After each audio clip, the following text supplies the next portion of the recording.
හරි අදරනේ දුවේ පුතේ අපි පළවෙනි වීඩියෝ එකේදී කතා කරා Arduino programming සම්බන්ධව introduction වීඩියෝ එක. ඒතර අපි දෙවෙනි වීඩියෝ එකේදී කතා කරන බලාපොරොත්තු වෙනවා කොහොමද online simulation walkui කියන application එක පාවිච්චි කරලා coding සහ කොහොමද අපි normal circuit එකක් නිර්මාණය කරගන්නේ. ඒතර අපි කතා කරන්නේ A level ICT වලට ඔබට MCQ ප්‍රශ්නයක් හෝ structured essay එකකට ප්‍රශ්නයක් ආවොත් පිළිතුරු දීමට අවශ්‍ය knowledge එක පමණයි.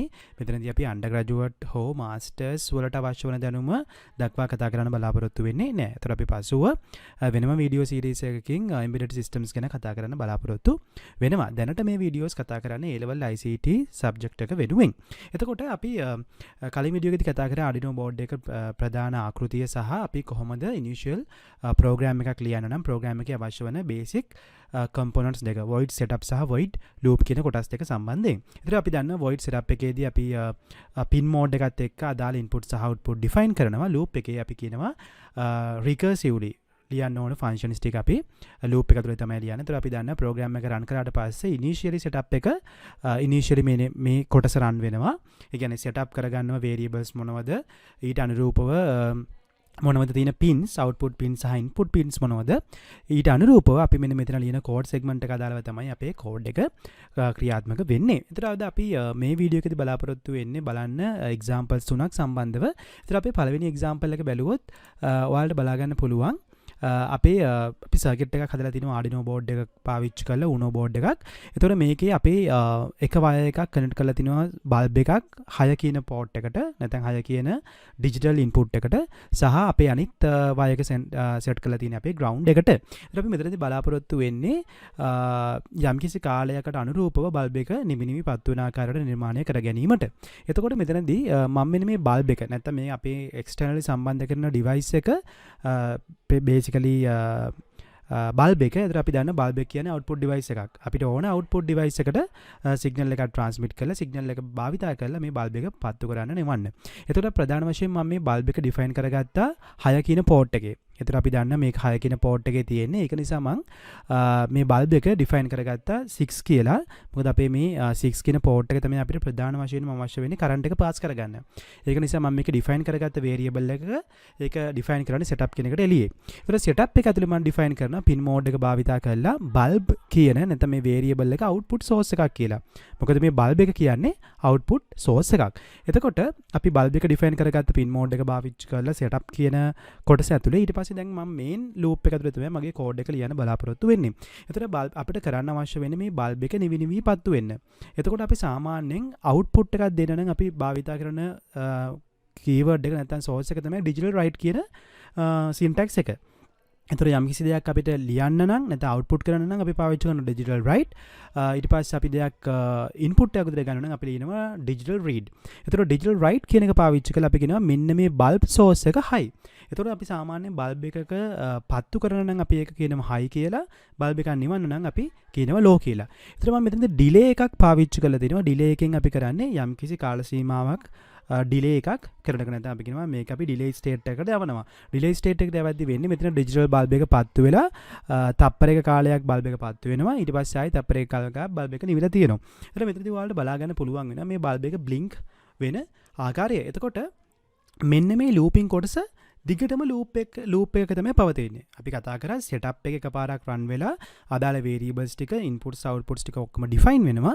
ඊට පස්සේ loop එක ඇතුළේ තියෙන code එක නැවත run වීමක් තමයි සිදු වෙන්නේ. ඒතර දැන් මේකෙදි මොකද්ද වෙන්නේ? bulb එක පත්තු වෙනවා. තප්පරයක කාලයක් පවතිනවා. bulb එක නිවෙනවා. තප්පරයක කාලයක් පවතිනවා. ඒ කියන්නේ bulb එක නිවි පත්තු වෙන ආකාරයට තමයි වෙන්නේ. ඒතකොට එක run එකකදී bulb එක පත්තු වෙනවා නිවෙනවා. එතකොට මේක loops කිහිපයක යද්දී අපිට පේන bulb එක පත්තු වෙනවා නිවෙනවා ආකාරයට තමයි loop එක ඇතුලේ වෙන්නේ. එහෙනම් මොකද්ද අපි කරේ? digital write එකෙන් bulb එක පත්තු කළා.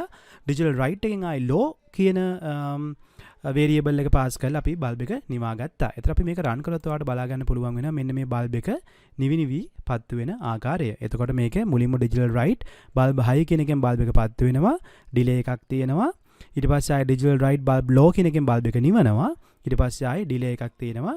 bulb එක නිවි පවතින ආකාරයට. නැත්නම් අපි මේ delay එක දැම්මේ නැතුනොත් අපිට මේ bulb එක ඉක්මනට නිවි පත් වෙන ආකාරය බලා ගන්න බැරි වෙන අපිට ඕන මේක අඩු කරගන්න පුළුවන්. දැන් මම මේක 500ට වගේ අඩු කරොත් bulb එකේ delay එක එතකොට අපිට මේක ඉතා ඉක්මනින් රන් වෙන ආකාරය බලා ගන්න පුළුවන් වෙනවා. මේ බල්බ් එක ඉක්මනට නිවිපත් වෙනවා. අර කලින් එකට සාපේක්ෂව දැන් බල්බ් එක ඉක්මනින් නිවිපත් වෙන ආකාරය බලා ගන්න පුළුවන්. අතන මෙතනදී වැදගත්ම වෙන සින්ටැක්ස් එක තමයි ඩිජිටල් රයිට්. අපි අවුට්පුට් එකක් දෙන්න නම් ඩිජිටල් රයිට් පාස් කරනවා මොන පින් එකටද වෝල්ටේජ් එක දෙන්න ඕන. ඊට පස්සේ ඒක හයිද ලෝද. හයි නම් බල්බ් එක පත් වෙනවා. ලෝ නම් බල්බ් එක නිවෙනවා. ඒතර මේ ක්‍රමවේදයෙන් පාවිච්චි කරලා මම හදාගත්තා 4 ලයිට් එකක්. නැත්නම් ලයිට් 4ක සිමියුලේෂන් එකක්. ලයිට් 4ක සිමියුලේෂන් එකක් හදාගෙන තියෙන්නේ. එතකොට ඔයාලට බලා ගන්න පුළුවන් මම මෙතනදී බල්බ් සම්බන්ධ කරලා තිනවා බටන් පින් ටික තියෙන්නේ 5 6 4 5 6 7 කියන පෝට්ස් වලට. ඒතර ඔයාලට බලා ගන්න පුළුවන් මෙන්න මේ 4 5 6 සහ 7 කියන පෝට්ස් වලට මේ එකිනෙක බල්බ්ස් මම සම්බන්ධ කරගෙන තියෙන්නේ නිල්, රෝස සහ කහ සහ රතු වෙන ආකාරයට. එතකොට මම මේ බල්බ් හතර සම්බන්ධ කරගෙන තියෙනවා පෝට් 4 5 6 7. අනිත් සියලුම පෝට් කියන්නේ අපේ බල්බ් එකේ ඉතුරු ද්‍රවය සම්බන්ධ කරලා තියෙන අපේ ග්‍රවුන්ඩ් එකට. මොකද අපි ඒක ඔක්කොම ග්‍රවුන්ඩ් කරන්න අවශ්‍යයි සම්පූර්ණ සර්කිට් එක සම්පූර්ණ වෙන්න නම්. එතකොට මම මෙතනදී ඩිෆයින් කරගත්ත කන්ස්ටන්ට් වේරියබල් හතරක් බටන් 1 2 3 4 නැත්නම් බටන් පින් 4 ඩික්ලෙයාර් කරගත්ත මෙන්න මේ පින් හතරටයි සම්බන්ධ කරලා තියෙන්නේ කියලා 4 5 6 සහ 7 පිළිවෙලට. ඊට පස්සේ මම මේක සෙටප් කරගන්න අවශ්‍යයි. මම දන්නවා void setup එක එකපාරක් රන් වෙනවා. void setup එක ඇතුලේ තමයි අපි define කරන්නේ මේ අදාළ devices වල pin mode එක මොකක්ද. දැන් අපේ මේකේ තියෙන්නේ output mode එකක්. මොකද bulb එක නිවන එකක් අපි කරන්නේ. නිවන එක සහ පත්තු කරන එකක් කරන්නේ. ඉතින් අපිට මේක සම්බන්ධ කරගන්න පුළුවන් මෙන්න මේ ආකාරයෙන් output sources විදියට. ඒතර මම මේක pin mode එකේ ලියනවා මේ button pin 4 නැත්නම් වාට මේක මේ බල්බ් කියලා පාවිච්චි කරන්න පුළුවන්. මම මෙතන බටන් පින් 4ක් කියලා පාවිච්චි කරේ. මේ පින් 4 output sources 4ක් ආකාරයට output sources 4ක් කියලා මම ඩික්ලෙයාර් කරගත්ත මේ variable පාවිච්චි කළා. ඊට පස්සේ මම main code එකේදී කරන්න ඕන මට ඕනේ මේ බල්බ් එකෙන් එක පත්තු කර කර නිවන්න. මෙයා පත්තු කරනවා නිවනවා පත්තු කරනවා නිවනවා පත්තු කරනවා නිවනවා. හරියට නිකන් night rider අපි කතා කරන example එක night rider bulb set එක වගේ. එකක් පත්තු වෙලා ඒක දිගට පත්තු වෙන ආකාරයට. ඒතර මම මෙතනදී කරලා තියෙන්නේ පළවෙනි බල්බ් එක පත්තු කරනවා 100ක ඩිලේ එකක් දාලා තියෙනවා. බල්බ් එක නිවෙනවා 100ක ඩිලේ එකක් දාලා තියෙනවා. ඒතර මෙයා පත් වෙලා නිවෙනවා. ඊට පස්සේ මෙයා පත් වෙලා නිවෙනවා. මේ ආකාරයට මම බටන් පින් 4 ඩිෆයින් කරලා තියෙනවා. පළවෙනි බටන් එක, දෙවෙනි බටන් එක, තුන්වෙනි බටන් එක සහ හතරවෙනි බටන් එක ආකාරයට. ඒතර අපේ මේක දන්න අපි ලූප් එකක් ආකාරයෙන් යන්නේ. ඒ කියන්නේ මේක එකපාරක් රන් වෙන්න අවශ්‍යයි. එකපාරක් රන් වෙනවා කියන්නේ පළවෙනි බල්බ් එක නිවෙනවා, පත් වෙනවා, නිවෙනවා. දෙවෙනි බල්බ් එක පත් වෙනවා, නිවෙනවා. තුන්වෙනි බල්බ් එක පත් වෙනවා, නිවෙනවා. හතරවෙනි බල්බ් එක පත් වෙනවා, නිවෙනවා. ඒ ඉටරේෂන් එක නැත්නම් අපි කියනවා ඒ ක්‍රියාදාමය තමයි අපි එක ලූප් එකක රන් කරන්නේ. ඒතර මේ ලූප් එක નિરાයාසයෙන්ම දිගටම රන් වෙන නිසා අපිට බලා ගන්න පුළුවන් මේ බල්බ් එක මේ ආකාරයට රන් වෙන ආකාරය. ඒතකොට ඔයාලට මේ කෝඩ් එක බලා ගන්න පුළුවන්. අපි ඩිජිටල් රයිට් පාවිච්චි කළා පළවෙනි බල්බ් එක හයි කරා. ඩිජිටල් රයිට් පාවිච්චි කළා පළවෙනි බල්බ් එක ලෝ කරා. ඊට පස්සේ ඩිජිටල් රයිට් පාවිච්චි කරලා දෙවෙනි බල්බ් එක හයි කරා. ඩිජිටල් රයිට් පාවිච්චි කරලා දෙවෙනි බල්බ් එක ලෝ කරා. එතකොට ඒ ආකාරයට තමයි අපි මේක ඩිෆයින් කරගෙන තියෙන්නේ. එතකොට ඔයාලට බලා ගන්න පුළුවන් මෙතන කෝඩ් එක. එතකොට අපි මේක රන් කරගත්තොත් මේ බල්බ් එක night rider බල්බ් එක ආකාරයට බලා ගන්න පුළුවන් වෙනවා. එතකොට අපි දන්නවා මේ ඔක්කොම අපිට රතු පාට උනක් කරගන්න පුළුවන් මේ බල්බ් සියල්ල. එතකොට අර ඒ ආකාරයෙන්ම අපිට දැක ගන්න පුළුවන් වෙනවා. දැන් මම මේක රන් කරොත් එතකොට මේ ආකාරයට තමයි බල්බ් එක ලුමිනේට් වීමක් සිදු වෙන්නේ. ඒතර මේක නැවත නැවත සිදු වෙන්නේ මෙන්න මේ ලූපින් කොටස ඉටරේටිව්ලි රන් වෙන නිසා. ඒතකොට මතක තියාගන්න සෙටප් එක එකපාරක් රන් වෙනවා ඉනිෂියලි. ඊට පස්සේ තමයි ලූප් එක නිරායාසයෙන් දිගටම එක්සිකියුට් වෙගෙන යන්නේ. ඒතර අපි මේ එක්සැම්පල්ස් දෙකෙන් බැලුවේ අවුට්පුට් සෝස් එකක් දෙන්නේ කොහොමද කියන එක. බල්බ් එකක් සම්බන්ධ කරලා අපි අවුට්පුට් එකක් යවන්නේ කොහොමද කියන එක. ඒතර අපි අවසාන උදාහරණය අපි බලන්න බලාපොරොත්තු වෙනවා ඉන්පුට් එකක් සමග කොහොමද අවුට්පුට් එකක් ඉන්වෝල්ව් වෙන්නේ. ඒතර අපි මෙතනදී මම භාවිතා කරලා තියෙනවා එලාම් එකක් සහ බල්බ් එකක් සමග ස්විච් එකක්. ඒතර මෙතනදී ප්‍රධාන ටාස්ක් එක වෙන්නේ අපේ මෙන්න මේ ස්විච් එක ආධාරයෙන් මෙන්න මේ ස්විච් එක ඔන් කරාට පස්සේ මේ බල්බ් එක සහ බසර් එක සද්ද වෙන්න තමයි අපිට අවශ්‍ය වෙන්නේ. බල්බ් එක සහ බසර් එක ශබ්ද කරගන්න තමයි අපිට අවශ්‍ය වෙන්නේ. එතකොට අපි මේකේ ප්‍රධාන වශයෙන් මේ devices ටික නම් කරගන්න ඕන. මම මේ බල්බ් එක සම්බන්ධ කරගෙන තියෙන්නේ port number 7ට switch. මෙන්න මේ switch එක මම සම්බන්ධ කරගෙන තිනවා port number 6ට. ඔයාලට බලා ගන්න පුළුවන් මෙන්න මේ port number 6ට තමයි මම සම්බන්ධ කරගෙන තියෙන්නේ switch එක. ඊට පස්සේ එලාම් එක සම්බන්ධ කරගෙන තියෙනවා මෙන්න මේක port number 5ට. ඒතර මෙන්න මේ ආකාරයට තමයි අපි මේක define කරගෙන තියෙන්නේ. එතකොට ඊට පස්සේ අපි මොකද්ද කරන්නේ? අපිට අවශ්‍යයි මෙන්න මේ බල්බ් එකේ ස්ටේටස් එක අනුව මෙන්න මේ ස්විච් එක ඔන් ඔෆ් වෙන ආකාරයට මෙන්න මේ බසර් එක ඔන් කරගන්න. මෙන්න මේ බසර් එක ඔන් කර ගැනීම තමයි අපිට සිදු කරගන්න අවශ්‍ය වෙන්නේ. එතකොට ඔයාලට පේනවා අපි මෙන්න මේ ආකාරයට පරිපථය නිර්මාණය කරගෙන තිනවා. ස්විච් එක නිර්මාණය කරගෙන තියෙනවා. ඊට පස්සේ බසර් එක නිර්මාණය කරගෙන තිනවා. බල්බ් එක නිර්මාණය කරගෙන තියෙනවා. එතකොට අපි ඊට පස්සේ කරන දේ තමයි අපි මේක සෙටප් කරගන්න අවශ්‍යයි. පින් මෝඩ් එක සෙටප් කරගන්න අවශ්‍යයි. බල්බ් එක අවුට්පුට් එකක් විදිහට ස්විච් බල්බ් මෙන්න මේ ස්විච් එක ඉන්පුට් ඩිවයිස් එකක් විදිහට සහ එලාම් එක අවුට්පුට් එකක් විදිහට. මොකද අවුට්පුට් එකක් තමයි එලාම් එකෙන් දෙන්නේ. බල්බ් එකෙන් ආලෝකයක් දෙන්නේ අවුට්පුට් එකක්. හැබැයි මේ ස්විච් එකෙන් අපි දෙන්නේ ඉන්පුට් එකක්.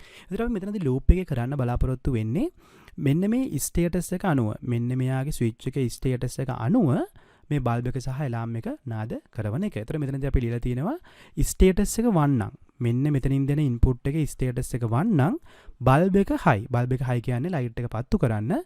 එලාම් එක අපි කියනවා තප්පර දෙක කාලයක් ශබ්ද කරන්න. එලාම් එක තප්පර දෙක කාලයක් ටෝන් කියන කීවර්ඩ් එකෙන් තමයි මේ එලාම් එකක් ශබ්ද කරන්නේ. බල්බ් එකක් පත්තු කරන්න නම් අපි ඩිජිටල් රයිට් පාවිච්චි කරනවා. එතකොට එහෙම නෙමෙයි නම් ඒ කියන්නේ මේ ස්ටේටස් එක නෙමෙයි නම් අපි කියනවා බල්බ් එක නිවන්න no tone එලාම් එකේ සද්දයක් අවශ්‍ය නෑ කියන එක. එතකොට මේ ඉන්පුට් එක අපි රීඩ් කරන්න පාවිච්චි කරන්නේ මෙන්න මේ ඩිජිටල් රීඩ් කියන සින්ටැක්ස් එක. එතකොට ඩිජිටල් රයිට් කියන සින්ටැක්ස් එකෙන් අපි දෙයක් ලියන්න පාවිච්චි කරනවා. අපි දෙයක් රීඩ් කරන්න නම් අපි පාවිච්චි කරනවා ඩිජිටල් රීඩ් කියන සින්ටැක්ස් එක. එතකොට මේ ඩිජිටල් රීඩ් එකෙන් රීඩ් කරන්නේ ස්විච් බල්බ්. ඒ කියන්නේ මෙන්න මේ බල්බ් එකේ ඉන්පුට් එක තමයි රීඩ් කිරීමක් සිදු කරන්නේ. ඒතර අපි මේක රන් කරලා ඔයාලට බලා ගන්න පුළුවන් සිමියුලේෂන් එක. මම මේ ස්විච් එක ඔන් කරාට පස්සේ ඔයාලට මේ බල්බ් එකේ පත්තු වෙනවා ඔයාලට පේනවා. ඒ වගේම ඔයාලට එලාම් එකක් දැන් ඇහෙනවා ඇති. මේ එලාම් එක ඇහෙන්නේ මොකද ස්ටේටස් එක 1 නිසා එලාම් එක ශබ්ද වීමක් සිදු වෙනවා. බල්බ් එක පත්තු වීමක් සිදු වෙන්න අවශ්‍යයි. හරිද? එතකොට ඔන්න ඔය ආකාරයට තමයි අපි මේ පරිපථය නිර්මාණය කරලා තියෙන්නේ. එතකොට අපිට පුළුවන් මේක ස්විච් එක පාවිච්චි කරලා බල්බ් එක පත්තු කරගන්න, එලාම් එක ශබ්ද කරගන්න, ඒ වගේම ස්විච් එක භාවිත කරලා අපිට මේක නිශ්ශබ්ද කර ගැනීමේ හැකියාව තියෙනවා. එතකොට මේ එලාම් එක තප්පර දෙක කාලයක් සද්ද වෙලා තමයි අපේ ඊටු ටික ක්‍රියාත්මක වීම සිදු වෙන්නේ. එතකොට අපි මේක රීරන් කරලා ඔයාලට බලා ගන්න පුළුවන් මේ ආකාරයට එලාම් එක ශබ්ද වෙනවා. ඊට පස්සේ අපිට මේ ස්විච් එක ආධාරයෙන්ම එලාම් එක ස්විච් ඔෆ් කරගන්න පුළුවන්. මෙන්න මේ ආකාරයට. ඒතර ස්විච් එක ඔෆ් වෙනවත් එක්කම බල්බ් එකයි එලාම් එකයි නිවා ගන්න පුළුවන් වෙනවා. ඒතර අපි මෙන්න මේ උදාහරණේ බලාපොරොත්තු වෙන්නේ මෙන්න මේ ආකාරයේ උදාහරණ කිහිපයක් ගැන ඩිස්කස් කරන්න. ඒතර අපි ඉදිරි වීඩියෝස් වලදී මේ වගේ තවත් වැදගත් කොටස් කිහිපයක් කතා කරන්න බලාපොරොත්තු වෙනවා. එතකොට අද අපි මේ වීඩියෝ එකේ කතා කරලා ප්‍රධාන වශයෙන්ම Arduino පරිපථය ආකාරයට කොහොමද කෝඩ් එකක් ලියාගන්නේ සහ ඊට අදාළව නිරූපණයක් නැත්නම් හાર્ඩ්වෙයාර් කොටස සම්බන්ධ කරගන්නේ කොහොමද කියන එක. ඒතර ඔයාලට වැදගත් වෙන්නේ මෙන්න මේ කොටස විතරයි. මොකද ඔයාලට විභාගයේදී හાર્ඩ්වෙයාර් සම්බන්ධව සම්බන්ධ කිරීමක් ගැන අහන්නේ නැහැ. හැබැයි ඔයාලට මේ වගේ කෝඩ් එකක් ලියන්න දෙන්න පුළුවන් A level විභාගයේ ස්ට්‍රක්චර්ඩ් එසේ එකට වගේ. ඒක නිසා මේ වගේ කරුණු ඩිජිටල් රයිට්, ඩිජිටල් රීඩ්, පින් මෝඩ් වගේ සින්ටැක්ස් මතක තියාගන්න එක ඉතාමත්ම වැදගත් වෙනවා. මෙන්න මේ ප්‍රධාන ෆන්ක්ෂන් දෙක void setup සහ void loop එකත් එක්ක. ඒතර අපි අද මේ වීඩියෝ එකෙන් සමුගන්නවා මේ ඇවිල්ලා අපි කතා කරේ Arduino programming වල A level ICT වලට අවශ්‍ය ප්‍රධාන කොටස් කිහිපයේ අවසාන වීඩියෝ එක.